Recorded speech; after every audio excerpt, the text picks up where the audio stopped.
ایک شخص کے بارے میں بتایا جاتا ہے کہ ایک شخص ہر سال جو ہے اپنے بوڑھی ماں سے کہا کرتا تھا کہ ماں میں حج کرنے جاؤں گا، ماں منع کر دیتی تھی۔ ایک سال گزر گیا، دوسرا سال آیا، پھر نوجوان کہتا ہے ماں میں حج کرنے جاؤں گا، پھر ماں منع کر دیتی ہے کہ تم میرا اکلوتا وارث ہے، جب تم ہم کیا ہے حج کے لیے چلے جاؤ گے، جب میں مر جاؤں گی میرا کفن دفن کون کرے گا، میرا دیکھ ریکھ کون کرے گا،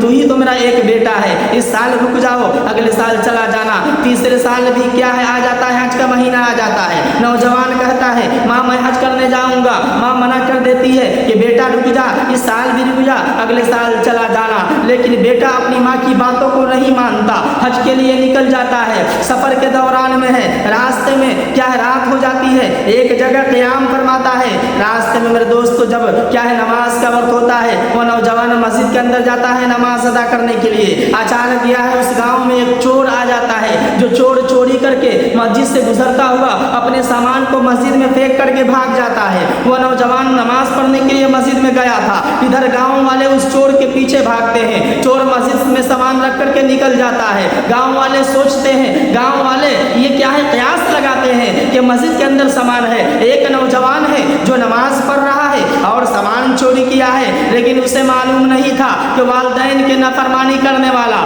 والدین کو کیا ہے دل کو ٹھکرانے والا، ٹھیس پہنچانے والا، دنیا کے کسی کونے میں چلے جائے، چاہے وہ اللہ کی عبادت کرنے چلے جائے، چاہے وہ کعبہ کی زیارت کرنے چلے جائے، چاہے حضور کے روضہ اقدس کا زیارت کرنے چلے جائے، مدینہ چلا جائے، مکہ چلا جائے، کہیں بھی چلا جائے، لیکن والدین کو اگر کسی نے ناراض کر کے جا رہا ہے، اس کی ساری عبادتیں فضول ہے، ساری عبادتیں بیکار ہے۔ وہ نوجوان بھی حج کرنے جا رہا ہے لیکن ماں کو ناراض کر کے جا رہا ہے، ماں اس کی ناراض ہے، لہٰذا میرے بھائیو وہ مسجد کے اندر گاؤں والے جاتے ہیں، دیکھتے ہیں کہ ایک نوجوان ہے جو نماز پڑھ رہا ہے، اس نوجوان کو بلاتے ہیں اور کہتے ہیں کہ تو نے چوری کی ہے۔ وہ نوجوان کہتا ہے کہ نہیں نہیں ہم نے چوری نہیں کی ہے۔ گاؤں والے کہتے ہیں کہ سامان تو مسجد کے اندر ہے اور تم بھیس بنا کر کے نماز پڑھ رہے ہو سامان چوری کر کے۔ لہٰذا میرے دوستو بتایا جاتا ہے کہ اس نوجوان کو کیا ہے لایا جاتا ہے اور یہ کہا جاتا ہے کہ اسے بادشاہ کے سامنے لایا جاتا ہے اور یہ کہا جاتا ہے کہ اس نے چوری کی ہے، اس کے جرم میں اس کا ہاتھ کاٹ لیا جائے۔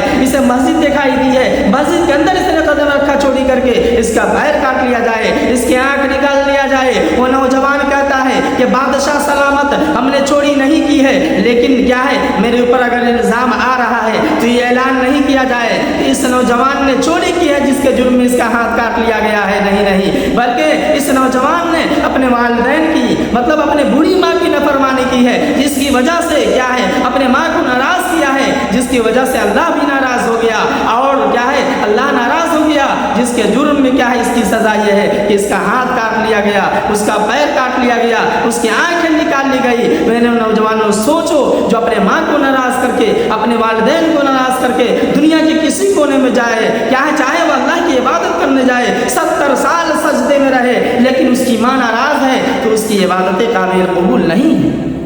تو ہمیں چاہیے کہ ہمارے والدین کے ساتھ حسن سلوک کا معاملہ کریں، اپنے والدین کو راضی کرے، اپنے والدین کو خوش کر کے اپنے آپ کو جنت کا حقدار بنائے۔ اللہ تعالی ہم سب کو والدین کی اطاعت کرنے والا بنائے، والدین کے ساتھ حسن سلوک کا معاملہ کرنے والا بنائے۔ آمین ثم آمین، وآخر دعوانا الحمدللہ رب العالمین۔